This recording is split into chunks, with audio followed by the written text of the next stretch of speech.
Alors, si on capte pour un patient, jusqu'à ce que le djinn dise que c'est fini, il n'y a plus de djinn, alors que le patient est toujours en train, alors qu'il y a le djinn qui parle chez le patient, dire non, nous on est là, qu'est-ce que tu racontes, tu n'as rien fait du tout, ah, c'est n'importe quoi.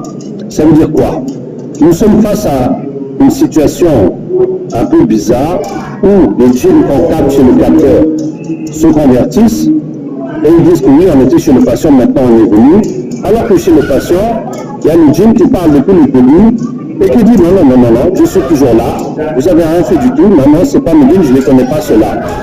Bon, en tout cas, ce que cela signifie, c'est qu'il reste des djinns chez le patient et que le djinn ne se voit pas. Oui, ça arrive que le djinn ne se voit pas. En fait, c'est le niveau énergétique. C'est comme vous voyez les ondes qui font des sinusoïdes. Il y en a qui sont très rapprochées, il y en a qui sont très lentes. Comme les couleurs, nous voyons entre le violet, entre le rouge et le violet. Nous ne voyons pas en dessous du rouge, les infrarouges, mais au-dessus du violet, les ultraviolets. Donc c'est des ondes comme ça. Donc il y a des ondes qui sont tellement serrées que les autres ne les voient pas monter et descendre. Il y en a qui sont tellement plates qu'on dirait que c'est une ligne droite, on ne dirait même pas que c'est une onde. Donc c'est comme ça qu'il y a des djinns qui ne se voient pas. En tout cas, si vous avez ces djinns-là qui ont des ondes différentes et qui ne se voient pas, lisez وَلَهُ مَا سَكَنَ فِي اللَّيْلِ وَالنَّهَارِ وَهُوَ السَّمِيعُ الْعَلِيمُ. À lui, ce qui est immobile dans la nuit, dans le jour, et c'est lui l'audient et l'omniscient. Et ça va ramener leurs ondes dans une fréquence normale, dans une fréquence visible qu'ils peuvent se voir tous. Voilà. En tout cas, quand chez le capteur, les djinns disent qu'il n'y a plus de patient, il n'y a plus de djinns chez le patient, et vous voyez les manifestations chez le patient, ça veut dire qu'il y a encore des djinns, sauf que ceux-là ne les voient pas. De même si le corps du patient bouge toujours, il y a sa main qui tremble, son pied, etc., ça veut dire qu'il y a encore des djinns, même si chez le capteur, on dit qu'il n'y a plus de djinns. Par contre, si c'est des douleurs que le patient sent dans son corps, ou bien des fourmillements, ou bien des lourdeurs, ça peut être les djinns, ça peut être aussi la sorcellerie qui est là et dont il sent la douleur et dont il sent les effets. À ce moment-là, qu'est-ce qu'il faut faire? Il faut taper chez le patient, là où il sent la douleur. Lui-même, on lui dit de répéter la shahada et on tape et on dit, si chez le capteur, on dit qu'il n'y a plus de djinn, on lui dit alors, regarde la sorcellerie. Et on tape et on lit, et puis, bon, il y a beaucoup de chances que d'autres djinns vont ressortir. En tout cas, on continue comme ça jusqu'à ce que tout ce que le patient sente soit parti. Bon, s'il y a des petites sensations comme des fourmillements, des lourdeurs, ça peut être la sorcellerie qui a besoin de faire les ventouses et le reste pour l'enlever. Alors, le verset Hurrimat est un verset maintenant très important dans le captage qu'on a ajouté, bon, je ne sais même plus quand, mais ça a remplacé beaucoup de versets. Hurrimat, ça permet d'enlever le sang. Le sang qui a été versé pour les djinns, les sacrifices pour les djinns, c'est leur carburant. Ça leur donne la force et ça leur donne la mécréance. Et donc quand on les hurrimat, ça enlève ça, et en même temps ça leur enlève la force et ça leur enlève leur mécréance, ça les ramène à l'état où ils étaient avant de recevoir les sacrifices. Donc la plupart du temps, quand on a fini d'enlever le sang, les djinns vont se convertir. Maintenant, et en plus ça tire les autres djinns, tant qu'il y a du sang, les djinns viennent, et puis le sang est détruit, les djinns se convertissent. Bon, si on voit que le sang est fini et que les djinns ne se convertissent pas, là il faut lire Bara'atun pour détruire les pactes. Donc les pactes, c'est les contrats qui entre les djinns et les sorciers. Donc c'est comme un contrat de travail qui fait les engagements de chacun, et notamment souvent les djinns, il est écrit que s'ils rompent le contrat, s'ils trahissent, ils vont mourir. Donc il faut détruire ces pactes aussi pour qu'ils puissent se convertir. En fait, ça va dépendre des capteurs. Et puisque chaque capteur, quand vous captez avec lui, il va s'adapter, il va évoluer. Donc quand vous voyez que chez le capteur, Hurrimat suffit, donc ça suffit. Si vous voyez qu'il faut lire Bara'atun, donc vous ajoutez Bara'atun Maintenant, si vous avez lu Bara'atun aussi et qu'il n'y a plus de pacte, mais que le djinn n'est pas prêt encore à se convertir, donc vous pouvez simplement lire Inna dina inda Allah l'Islam ou bien Allah nur samawati wal ard pour le convertir. Maintenant, si avec ça il ne se convertit pas, il faut essayer de comprendre pourquoi il ne veut pas se convertir. Il faut essayer de comprendre. Et donc là, il y a question clé. La question clé, c'est de dire qu'est-ce qui t'empêche de devenir musulman? Pourquoi tu ne deviens pas musulman? Et la chose qu'il va dire, c'est ça que tu dois répondre. Et Inch'Allah, il va devenir musulman. Alors, si le verset, si le djinn est un roi, on récite wa shaddadna mulkahu pour renforcer son royaume. Et il verra que l'islam, la foi, ça va augmenter son royaume, donc il va se convertir. Si le djinn dit qu'on l'adore, que lui-même il est adoré, donc on va enlever le sang et les pattes pour lui enlever ça. Si le djinn dit qu'il est très fort, qu'on ne peut rien faire contre lui, on va dire qu'on va demander à Allah d'augmenter sa force. On dit wa kana haqqan alayna nasrul mu'minin. S'il dit que c'est les musulmans qui l'adorent, comment lui il va devenir musulman alors que les musulmans l'adorent? Donc on va faire la salat ala nabi sallallahu alayhi wa sallam. As-salatu was-salamu alayka ya Rasulallah. As-salatu was-salamu alayka ya Habib Allah. As-salatu was-salamu alayka ya khayra khalqillah. Wa ala alika wa sahbika ajma'i. Pour qu'il ait notre image de l'islam. S'il dit qu'il est riche, qu'il a tout, on va lire wa in min shay'in illa 'indana khaza'inuhu wa ma nunazziluhu illa biqadrin ma'lum. Pour que Allah nous montre la richesse qu'il va gagner encore en se convertissant à l'islam. S'il dit qu'il n'a pas de créateur, on va lire pour qu'il le voie. Sinon on peut aussi lui dire de demander si j'ai un créateur, je veux savoir qui c'est et pour qu'il voie. Si le djinn est blessé ou handicapé, on va lire la Fatiha pour le guérir. Si son corps est bizarre, parce que dans la sorcellerie, chez les djinns déjà, il y a des animaux bizarres que nous on ne connaît pas, mais dans la sorcellerie, les sorciers, ils peuvent modifier les djinns jusqu'à fabriquer des monstres. Donc à ce moment-là, on va lire Fitrat Allah pour qu'il revienne à son état normal. Si les jeunes te proposent de travailler avec lui, tu dis mais le problème c'est qu'on ira en enfer. Et tu lis les versets de l'enfer. S'il propose un arrangement, c'est pareil.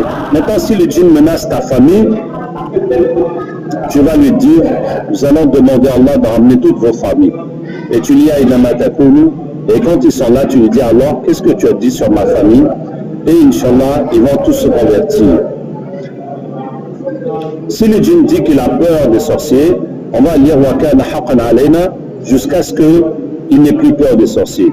S'il dit qu'il y a d'autres djinns qui vont le tuer, on dit ok, tu n'as qu'à te mettre sur le côté, on va appeler les autres djinns dont tu as peur et on va voir ça avec eux. Si le djinn discute trop, il est trop polémique, à ce moment-là, on va lire l'enfer pour lui dire tu deviens musulman ou tu vas en enfer, c'est tout. Si le djinn est muet, on va lire la Fatiha pour le guérir. Si le djinn ne parle pas notre langue, on va lire Ar-Rahman 'allama al-Qur'an, khalaqa al-insana 'allamahu al-bayan, pour qu'il puisse parler notre langue. Voilà.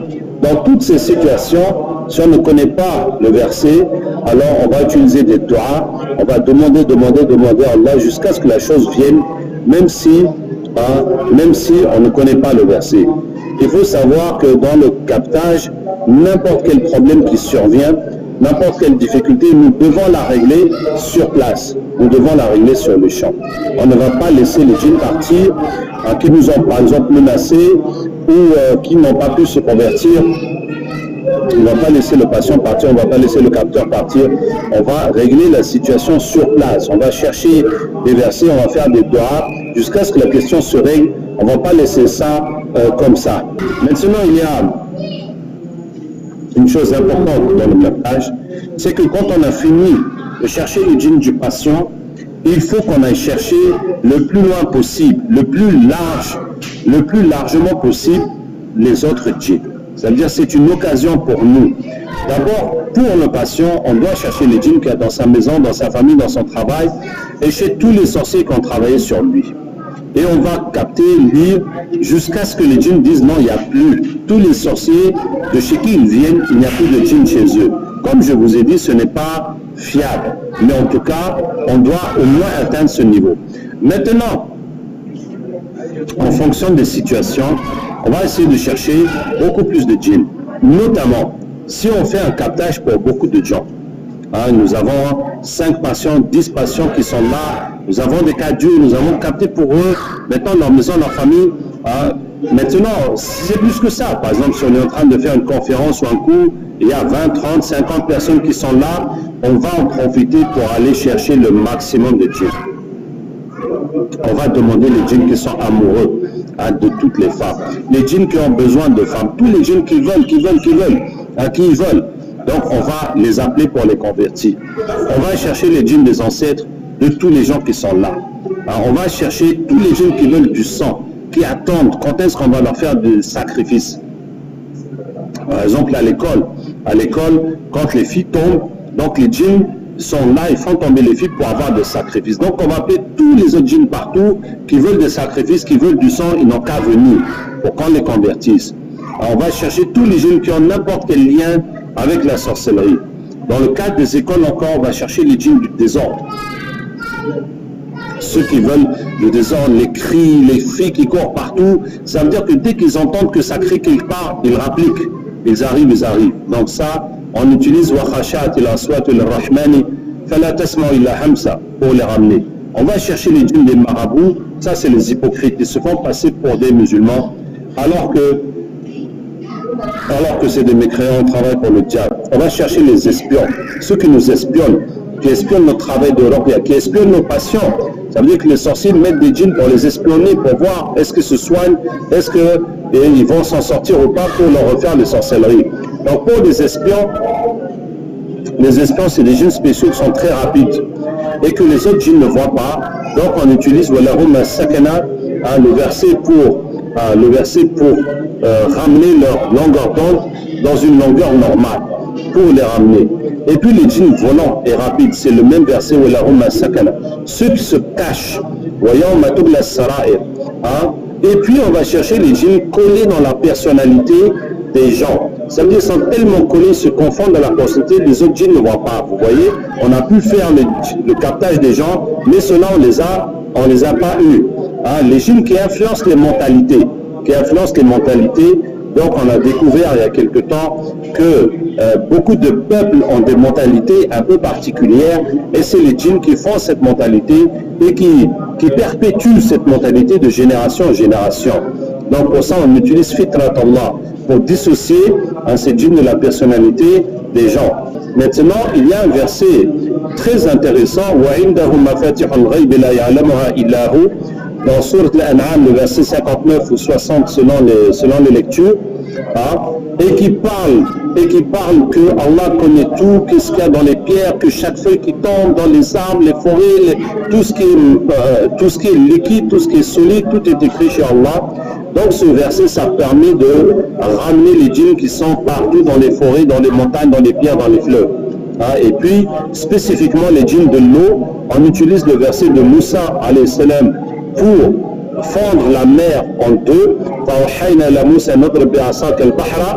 Donc dans surat les prophètes, dans surat Shu'ara, les poètes. On va chercher les patrons de tous les djinns qui sont là en disant Inna fatahna laka fathan mubina. Pour monter dans la hiérarchie, on va chercher les dormeurs. Alors les dormeurs, c'est des djinns spéciaux. C'est des djinns qui ont fait du mal, jusqu'à un moment, ils se sont chargés. Ils se sont chargés de beaucoup d'énergie négative, de beaucoup de mécréances, de beaucoup de sang, et puis ils sont passés en hibernation. Et eux, ils sont en hibernation comme des surveillants, comme des gardiens de tout le mal que les autres font. Vous voyez ? Comme si c'est le big boss qui ne fait plus rien, c'est tous les petits qui font, et lui là, il n'intervient plus. Mais il va se réveiller quand toute la sorcellerie, les pactes sont détruits, quand tout a été nettoyé, c'est là qu'il va se réveiller pour tout remettre en place. Vous voyez? Donc quand on a fait un bon nettoyage dans une zone, on va demander le dormeur. En faisant le verset de la réunification, fait subhanallah hina tamsoun, pour les ramener, pour les convertir, pour ne plus laisser derrière. Maintenant, on va aussi chercher les djinns qui ont peur qu'on les attrape. Parce que quand on se met à capter, il y a des djinns qui fuient, il y a des djinns qui ont peur. Donc, on va lire wa amana min khawf pour amener ceux qui ont peur et les convertir. Maintenant, on va chercher aussi avec le verset de l'araignée. Avec le verset de l'araignée, on va imaginer une toile d'araignée, que c'est comme ça les connexions, les ramifications, comme une toile, à partir du patient, ou à partir du lieu, ou à partir du sorcier, tous les contacts qu'il a avec les autres djinns, et on va lire le verset de l'araignée pour ramener ça. Ensuite, quand on a des djinns qui nous parlent de Dajjal, comme ce matin, un djinn a dit bientôt notre Dieu va venir. Donc on lit Surat Al-Kahf, on lit Surat Al-Kahf jusqu'à ramener tous les djinns qu'on peut trouver qui ont un lien avec Dajjal. D'accord? Les djinns aussi qui forment les sorciers, ça c'est une bonne chose. Quand on a pris les djinns des sorciers, on va chercher les djinns qui les ont formés à devenir sorciers, même s'ils ne sont plus avec eux. Et là c'est bon, parce que quand on a les djinns qui ont formé les sorciers, eux ils ont formé beaucoup de sorciers, puisque c'est ce qu'ils font tout le temps. Maintenant, il y a quelque chose aussi qu'il faut savoir. Chaque fois qu'on a un djinn spécial, un djinn qui est roi, un djinn araignée, un djinn quoi encore, un djinn qui a beaucoup de têtes, un djinn qui est très proche d'Iblis, n'importe quel djinn qui est spécial. Une fois qu'on a converti, on va demander à Allah de ramener tous les djinns qui sont comme lui, pour les convertir et puis convertir tous les djinns qui sont autour d'eux, détruire toutes les sorcelleries qu'il y a autour d'eux. Et surtout, si on a eu un djinn qu'on a eu beaucoup de mal à convertir, qui était très résistant, et donc on va demander à Allah de ramener tous les djinns qui sont comme lui, une fois qu'on l'a converti. Et cette idée d'aller chercher le maximum de djinns pour les convertir, d'abord c'est une obligation. Parce que si nous avons la possibilité de ramener les djinns pour les convertir, mais pourquoi on ne le fait pas? Est-ce que vous voyez? C'est pas normal. On doit le faire. Pourquoi laisser ces djinns dans la mécréance? Puisque Allah nous a donné la possibilité de les atteindre et puis de les convertir. Donc on doit le faire. Et aussi, ça va avoir des conséquences sur le monde, sur le fait d'affaiblir la sorcellerie. Et les djinns vont aussi avoir des répercussions sur le monde des humains. Ils vont eux-mêmes se mettre à faire la dawa aux humains. Et tout cela va aider l'islam. Et va nous aider, nous aussi, dans la ruqya. Donc ça fait partie de notre travail. Et de toute façon, si on ne convertit pas, comme ce monde-là est connecté, par exemple, si on a converti un grand roi, et puis on ne va pas chercher les autres rois, mais les autres rois vont s'apercevoir que leur collègue est converti. Et vont se demander ce qui se passe, et donc ils risquent de nous attaquer aussi. Donc c'est pour notre propre protection aussi, et comme anticipation, au lieu d'attendre que les autres nous attaquent, et ben on va les chercher avant même qu'ils pensent à nous attaquer pour les convertir. C'est tellement mieux.